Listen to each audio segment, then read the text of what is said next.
Good morning, class. I'm Teacher Jared. Are you ready for our new topic? Good to hear that. But before that, let's have a quick review about what we learned last time. Our last topic is all about aginosperm and flowering plant. Who can tell me what are the two main groups of aginosperm? Yes? Correct. The monocots and the dicots. We also talk about roots. Who can remind us what are the function of roots? Yes? Very good to absorb water, to restore food, and help in reproduction. We also talk about the parts of the flower. Great job, class. Now that we review our last topic, let's proceed to our new topic. Class, flowers are not just for decoration or design. It's a reproductive organs of plants. May dalawang uri ng flowers. We have the perfect and the imperfect flower. Ano nga ba ang dalawang ito? Ang perfect flower ay may both males and female parts, kung saan ang male parts ay tinatawag na stamens, while the female parts it's called carpel or pistil. Kahit kompleto ito, kaya na ito mag-reproduce on its own. Ang halimbawa ay roses, lilies, and dandelions. Ang imperfect flower naman ay may both male parts lang at may female parts lang. Ang halimbawa ay ang papaya flowers. Ibig sabihin, kailangan pa ng tulong ng wind, insects, and animals to pollinate. Kapag may bulaklak na, dito na nagsisimula ang tatlong mahalagang proseso. Ang pollination, fertilization, at germination. Ang pollination ay happens when the pollen is transferred into the stigma.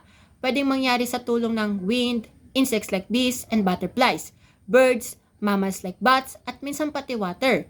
Para makapasok ang pollen sa ovary, gumagawa ito ng channel. Fertilization. Kapag nakarating na ang pollen sa ovary at nagtagpo ang pollen at egg cell, nabubuo ang seed. Ito ay nagsimula sa panibagong halaman. Ang germination naman ay kapag nahulog o naitanim ang buto at nagkaroon ng tamang kondisyon, water, soil, air, at sunlight. Ito ay nagtutubo at magiging seedling. So the life cycles goes like flower, pollination, fertilization, seed, germination, at new plant. Now let's move to fruits. Class, ang fruits ay rib ovary ng halaman. Inside it, we usually find seeds. So every time you eat fruits, tandaan, you are actually eating the rib ovary of a flower. Type of fruit, simple fruits. Galing sa isang ovary lang. Example nito ay mango at tomato. Aggregate fruit naman ay galing sa isang maraming pestil ng isang bulaklak. Example ay strawberry.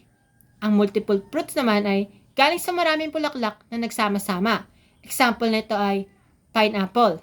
Ang special type ay drupe, prutas na matigas na stone or tip sa loob. Example nito ay mangga, peach, at avocado.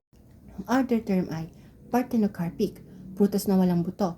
Example ay seedless banana at seedless watermelon. Ang pangalawa naman ay a corpus, halaman na hindi nagproduce ng prutas.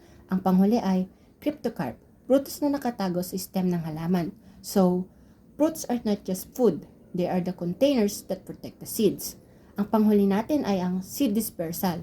Kung lahat ng buto ay malalaglag lang sa ilalim ng puno, magkakapatong-patong ang mga halaman.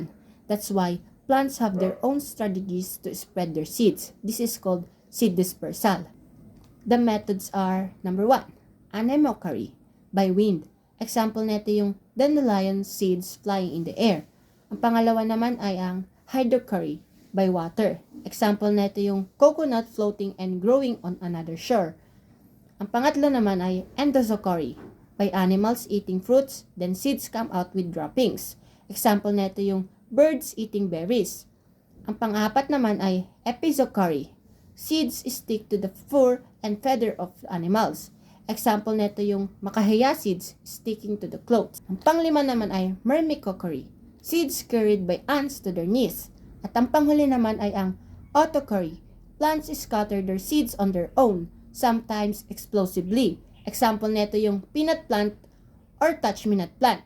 That's all for today, class. I hope you learned something. Bye!